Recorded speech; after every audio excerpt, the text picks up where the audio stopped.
오늘 세 번째 주일인데요. 가정의 달 5월이 그렇게 가고 있습니다. 첫 주일은 어린이 주일 3대가 함께 드린 예배, 또 지난 주일 둘째 주일 야외 예배 어버이 주일로 즐거운 시간을 가졌습니다. 오늘이 5월 20일이죠. 내일은 무슨 날인지 아십니까? 네, 아셔요. 부부의 날입니다. 전 몰랐어요. 이 부부의 날을 어느 목사님이 제안하셨더라고요. 경남 창원의 권재도 목사님. 1995년에 어느 아이 소원이 엄마 아빠가 함께 사는 것이라는 말을 듣고 이 부부의 날을 생각하게 됩니다. 그것도 오늘 본문 바로 앞에 에베소 5장 31절에 둘이 한 육체가 될지니, 둘이 하나 되는 의미로 5월 21일 둘 하나, 이 날을 부부의 날로 제안했는데 그것이 끝내 국회에서 받아들여져서 2007년에 부부의 날로 제정 공포되었다는 것입니다. 자, 이렇게 가정의 달 5월을 보내면서 우리는 가정에 대한 말씀을 이렇게 듣기도 하고, 또 오늘도 이 말씀을 좀 하고자 하는 것입니다. 물론 이 가정하면 마음 아픈 분들이 있습니다. 홀로 계신 어르신들 이 자리에도, 또는 가족이 별로 없거나 싱글인 분들, 또한 이런저런 일로 인해서 상처가 있는 분들도 있습니다. 그러나 그렇죠. 우리 삶의 모습이 그렇죠. 이전 것은 지나갔으니 우리가 새롭게 상처는 싸매져야 되고 다시 새롭게 시작하고 힘을 얻을 수 있어야 될 것입니다. 사실은 또 이 가운데 우리가 아비로서, 어미로서, 자녀로서 가정에 대해서 자신 있는 사람은 단 한 사람도 없을 거예요. 저부터 마찬가지. 다 부족하고 부끄럽기 그지없습니다. 그래서 우리가 말씀을 통해서 다시 한번 나와 내 가정을 돌아보고 또 점검하는 그런 시간으로 갖고자 합니다. 이 시간 은혜 받길 소망합니다. 가정이 중요하죠. 소중한 보물인데 그 가치를 몰라서 소홀히 하는 것 가운데 1순위가 가정입니다. 바쁘다고, 또는 그거 당연한 것 아니냐면서 가정이 얼마나 귀한 축복인지 지나치고들 살 때가 참으로 많이 있는 것입니다. 그러다가 가정 때문에 남몰래 고통당하고 가정 때문에 갈라서는 것을 고민하며 행복을 포기해야 하는 인생들이 적지 않은 것이죠.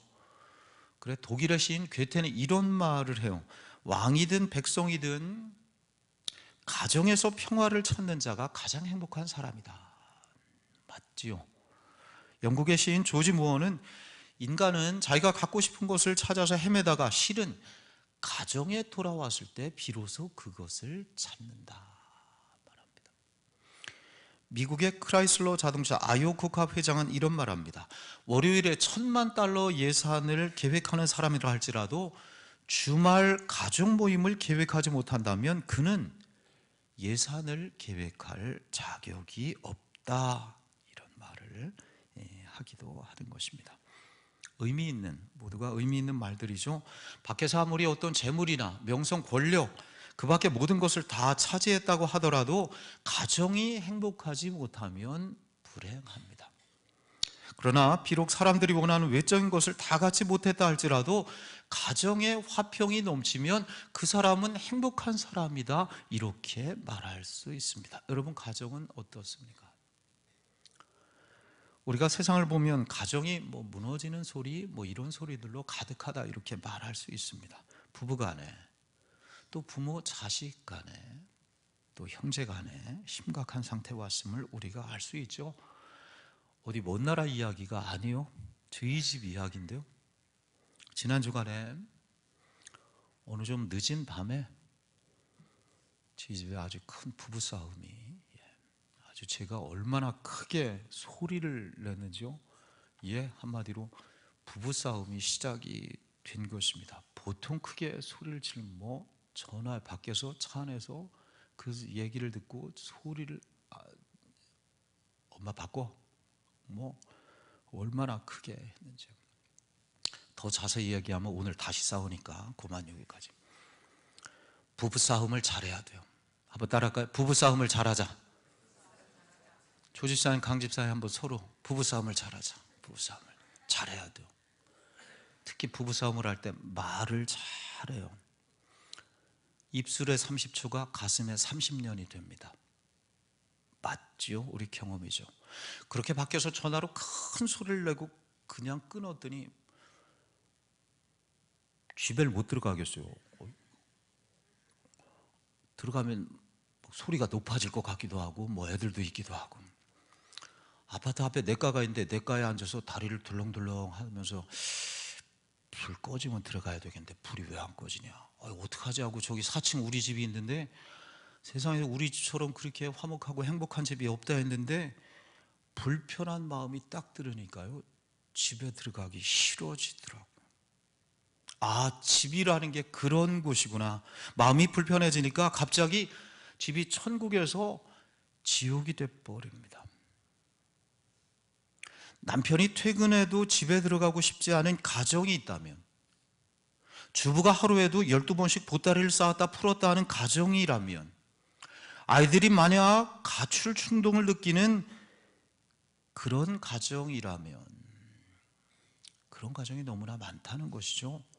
그래, 미국의 사회학자 피터 버거라는 분이 현대인의 정신적 방황을 홈리스 마인드라고 해요. 홈리스 마인드, 가정을 잃어버린 마음. 예, 여기에서 현대인의 문제를 찾는, 마음 편히 쉴 가정을 잃어버린 것, 이것이 오늘 현대인의 정신적인 방황의 근본적인 원인이다. 공감하죠? 자, 우리가 어떻게 해야 될까? 참 행복은 어디에서 오는 것일까? 우리가 TV 등에서 사랑해야 된다, 대화해야 된다, 가정 10계명, 여러 좋은 강연들도 우리가 들을 텐데요, 우리는 성경을 중심에, 성경은 한 가지로 이렇게 말씀하는 것이에요. 여호와를 경외하는 것이 행복의 길이다. 여호와를 경외하는 가정이 행복하다. 한번 따라가. 여호와를 경외하는 가정. 예, 여호와를 경외하는 가정이 행복하다. 우리 함께 읽어볼까요? 시편 128편이 이 가정에 대한 오늘 말씀의 또 다른 주제인데, 한번 읽어볼까요? 시작. 여호와를, 그의 길을 걷는 자마다 내가 내 손이 수고한 대로 먹을 것이라. 내가 복되고 형통하리로다. 내 집 안방에 있는 내 아내는 결실한 포도나무 같으며 내 식탁에 둘러앉은 자식들은 어린 감람나무 같으리로다. 여호와를 경외하는 자는 이같이 복을 얻으리로다. 아멘. 어제 저희 집 저녁 식탁 앞에서 막내 영민이가 읽고 기도한 그런 말씀입니다. 가정의 식탁은 어떤 분은 그래, 성례전이다. 우리가 성찬식을 하는 것처럼 가정의 식탁은 너무나 귀하고 거룩해서 성례전과 같다, 이렇게 하는데요, 그 식탁에서 여러분 이 말씀으로 또 기도하며 함께 하는 것이죠. 여호와를 경외하며 그 길을 걷는 자마다 행복한 가정 복이 있도다. 여러분, 이런 의미에서 여러분에게 묻습니다. 여러분, 가정에 하나님이 살아계십니까? 가정의 주인이신 예수 그리스도의 자리가 있으십니까? 부부간에, 부모 자녀 간의 대화에서 여호와를 경외함이 우리 하나님을 경외하는 모습이 묻어나고 있는 것입니까? 하나님을 경외하는 가정, 그래, 행복한 가정이 되시기를 주의 이름으로 축복합니다. 특별히 올해 표어가 뭐죠? 거룩한 가정, 행복한 교회. 한번 해볼까요? 시작. 거룩한 가정, 행복한 교회. 예, 무슨 뜻이에요? 거룩을 통해 행복을 이룬다. 한번 더 따라할까요? 거룩을 통해 행복을 이루자. 행복이 어떻게 오는가? 거룩을 통해 온다는 뜻이에요. 게리 토마스라는 분의 책 사랑과 행복, 그 이상의 결혼 이야기, 이제 젊은 청년들이 읽었으면 참 좋은데요, 그 이상의 결혼 이야기, 뭐 이런 뜻을 가지고 있는 이런 결론이에요. 결혼의 참된 목적은 행복이 아니라 거룩이다. 거룩할 때 사실은 인간의 목적인 행복을 이룰 수 있다는 것입니다.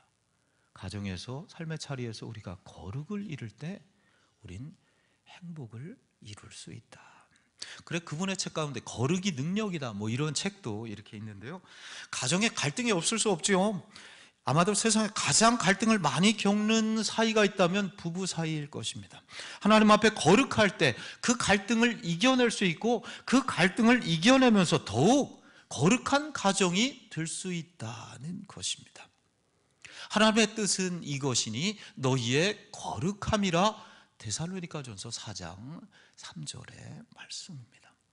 여러분, 그래요. 성경의 핵심은 여러 가지로 이야기할 수 있지만 성경의 핵심은 거룩함입니다. 내가 거룩하니 너희도 거룩하라. 이스라엘 백성들에게, 오늘 우리에게 거룩하라. 모든 삶의 자리에서 그리하면 너 회복되리라, 그리하면 너 복되리라. 구원받은 성도의 삶은 무엇인가? 거룩함이 우리 삶 속에 묻어나는 것입니다. 그것이 어디에서 제일 먼저?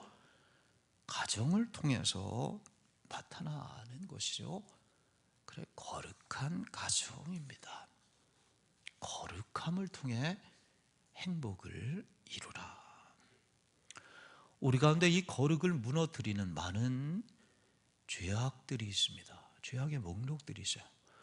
교회 전통 가운데 8가지 죄악의 목록들이 있는데, 한번 내 삶에는, 특히 우리 가정에는 이런 것들이 있지 않는가 한번 돌아보며, 탐심, 욕심입니다. 둘째는 음욕입니다. 피할 수 없죠, 우리가. 물욕, 이 또한 불만이 있어요. 부부가 서로 간에, 부모가 자녀를 볼 때 자녀가 부모를 보며 불만이 있어요. 이게 거룩을 무너뜨린다. 분노가 있습니다. 분노. 내 삶에 분노가 있어요. 어떤 때는 막 서로를 바라본 분노가 있어요. 그 다음에 절망이 있습니다. 끝이다, 절망. 허영이 있습니다. 교만이 있습니다. 이 8가지가 우리 가정에, 내 인생에, 우리 교회 거룩함을 무너뜨리는 죄악의 목록이다. 탐심, 음욕, 물욕, 불만, 분노, 절망, 허영, 교만. 여러분, 이 가운데 나는 무엇에 자주 넘어져 있는지, 그래서 이 거룩함을 훼손하는지 돌아보는 것입니다. 그리고 다시 거룩의 길로 행하는 것입니다. 행복이 중요하지만 행복이 아니라 거룩을 쫓아 살도록 힘쓸 때, 거룩한 가정 그리할 때 행복한 인생이 되리라. 여러분, 거룩한 가정이 되시기를 주의 이름으로 축원합니다. 자, 그렇다면 어떻게 거룩한 가정을 이룰 수 있는가? 오늘 본문 에베소서 5장과 6장은 가정장이에요. 사랑장이 있고 부활장이 있고 쭉 있는데, 에베소서 5장과 6장은 가정에서 어떻게 해야 되는지, 하나님이 원하시는 가정은 어떤 곳인지 가훈표가 이렇게 들어가 있습니다. 크게 3가지 가족관계가 나오는데요.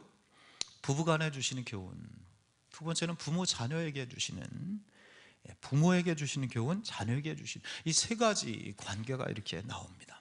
오늘은 한 가지만 볼래요. 마침 내일이 부부의 날이라고 이렇게 했는데요. 오늘을, 그래, 어느 교회는 부부주일로 이렇게 지키는 교회들도 이렇게 있어요. 그래서 오늘은 가정장의 첫 번째, 부부간에 주시는 교훈에 대해서 보고자 하는 것입니다. 이미 에베소서 5장 22절 이하에 보면 아내들이요, 26절에 보면 남편들아 하면서 아내들에게, 남편들에게 각각 어떻게 할 것을 권면한 후에 종합적으로 부부에게 이렇게 권면하고 있는 것입니다. 오늘 32절, 33절인데요. 우리 5장 32, 33 읽어볼게요. 시작.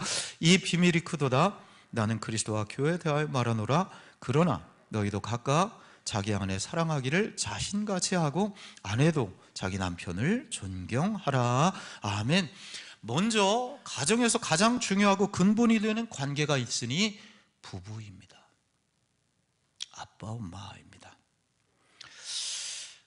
아마 우리나라 부모들은 이 말에 열의 9은 동의하지 않을 것입니다. 배우자보다 자식을 더 사랑할 것입니다. 그러나 사랑은 하되 가정의 가장 중심되는 관계는 부부입니다. 그래, 어느 목사님은 자식 대학 등록금 떼어서 부부가 더 늙기 전에 해외여행 가라, 이렇게 이야기, 지난번 교회 목사님이신데요, 이런 말씀을, 부부보다 자식을 우선하지 마라. 자식이 먼저가 아니라는 것입니다. 자식을 사랑하는 것도 귀하지만 아빠 엄마가 서로 사랑하는 것이 가장 귀한 가정의 교육입니다. 이 말씀에 우리가 다 부족하죠. 이 말씀에 부족하지 않은 사람이 누가 있겠습니까? 아빠 엄마가 예수 잘 믿어 교회 중심으로 사는 것이 가장 귀한 신앙 교육입니다. 이 말씀에도 자신 있는 사람이 또 우리 부모 가운데 누가 있겠습니까? 부부 관계가 잘 되어 있을 때 부모 자녀 관계가 제대로 이루어질 수 있는 것입니다. 그러기 위해서 어떻게 하라? 사랑과 존경입니다. 아내를 사랑하라, 남편을 존경하라.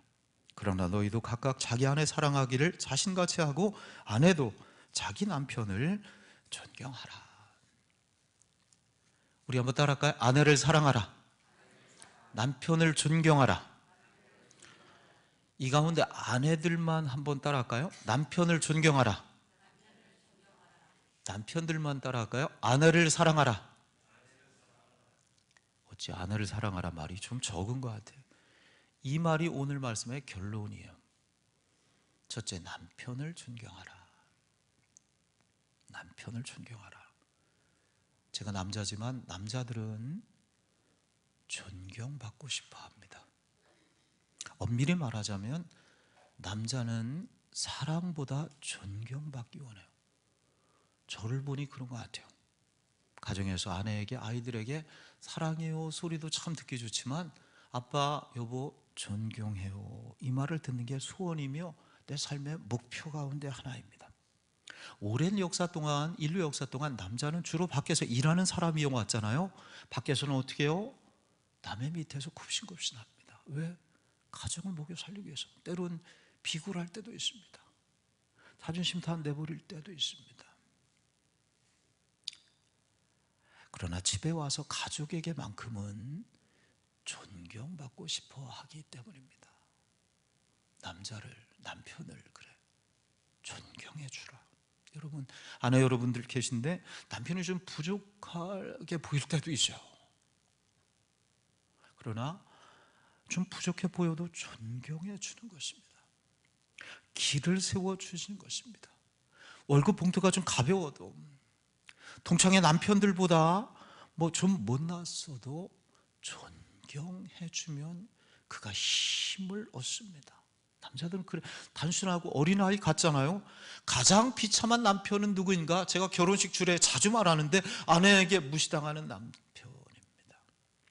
그래 오늘 말씀 앞쪽에 보면 22절에 아내들이여 자기 남편에게 복종하기를 주께 하듯 하라. 교회가 주님께 복종하듯이 그렇게 남편에게 복종하기까지 존경해 주라는 것입니다.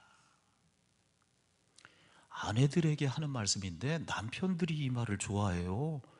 누가 좋아할 것 같아요? 아내들이 이 말을 잘 듣고서 이렇게 해야 되는데 야, 이 말은 이 마누라가 들어야 되는데 이렇게만 생각하면 이 말을 누가 들어야 된다? 아내들이. 아내들아 남편을 존경하라. 여러분 그런 사랑하는 아내들, 그런 성도들이 되시기를 축복합니다. 반대로 아내를 사랑하라. 아내는요 사랑받기를 원합니다. 여자는 존경보다는 사랑이 중요시해요. 여자는 숨쉬기 위해 공기가 필요한 것처럼 사랑이 필요하다 말해요. 남편이 존경이라는 에너지를 힘입어서 힘을 얻듯이 아내는 사랑을 통해 힘을 얻게 되는 것입니다. 엄마가 제일 예쁘다. 엄마 솜씨가 최고이다. 엄마가 살림꾼이다. 어제 저녁에 집에 오는데 큰애가 마트에 발에다 달래요. 엄마가 저녁거리 뭘 좀 사오라 했대요. 핸드폰을 보냈는데 핸드폰 메시지에 뭐 꼼꼼히 그 가격까지 뭐 보냈나 봐요. 제게 이야기해. 아빠, 엄마는 이것들 다 몇십 원까지 다 하시나 봐요. 제가 말했어요. 그럼 엄마가 얼마나 살림꾼인 줄 아니? 그랬더니 큰애가 대뜸 이야기를 해요. 장바구니 보다가 그런 여자 만나라? 되게 재미난 얘기인데 엄마 같은 여자 만나라? 그런 이야기. 그래서 제가 고개를 끄덕끄덕 그거 엄마한테 가서 얘기해 주라고 했는데 눈치가 빨라서 얘기했는지 안 했는지 모르겠는데 오늘 말씀 앞에 보면 25절이죠. 남편들아, 아내 사랑하기를 그리스도께서 교회를 사랑하시고 그 교회를 위하여 자신을 주심같이 하라. 어떻게 사랑하라는 거예요?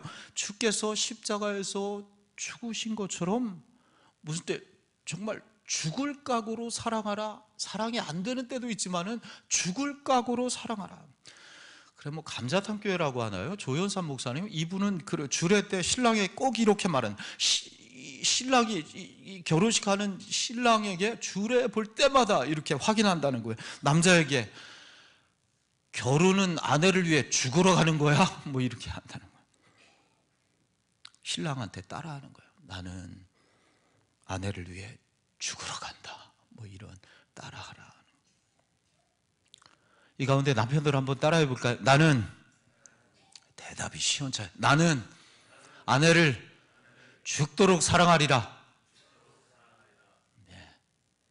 강 집사님도 우리 힘차게 말씀을 하신 것 같아요. 우리 다 얘기해. 죽도록 사랑하리라. 그렇게 사랑과 존경이 있는 부부가 되라는 것입니다. 그런데 어떻게 해요? 어떻게 사랑과 존경이 있는 부부가 될 수 있어요? 사랑할 거리가 있어야죠. 존경할 거리가 있어야죠. 이게 이제 우리의 이야기잖아요. 사랑할 거리가 있어야죠. 존경할 거리가 있어야죠. 이런 재미있는 글이 있어요. 아내는 나보고 쇠가 되라고 하네. 쇠가 되라고 하네.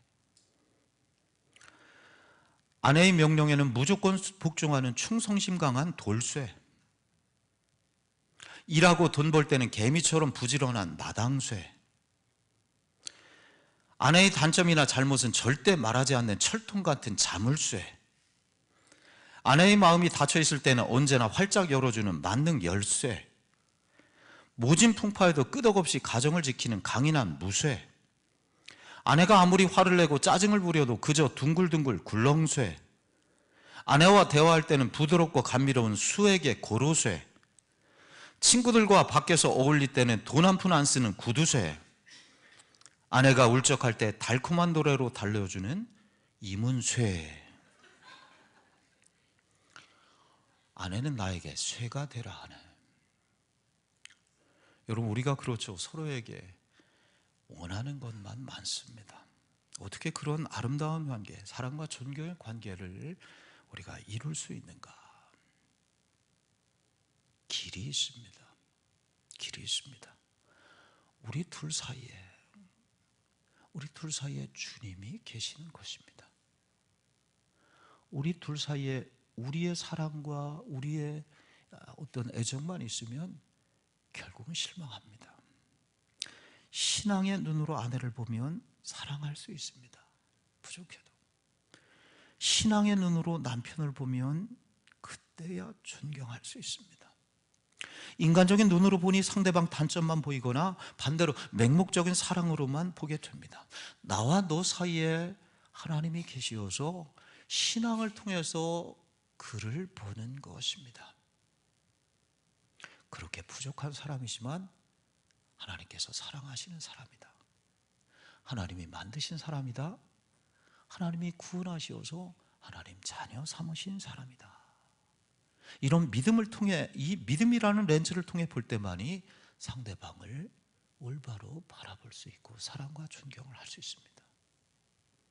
여러분, 이게 오늘 말씀의 결론입니다. 오늘 시를 하나 마지막으로 보려고 그래요. 칼릴 지브란이라고, 예언자라고 이렇게 불리는 영성가인데요, 그분의 함께 이때 거리를 두라, 이런 시가 있어요. 굉장히 깊은 시예요. 한번 잠깐 볼게요. 함께 이때 거리를 두라. 그래서 하늘바람이 너희 사이에서 춤추게 하라.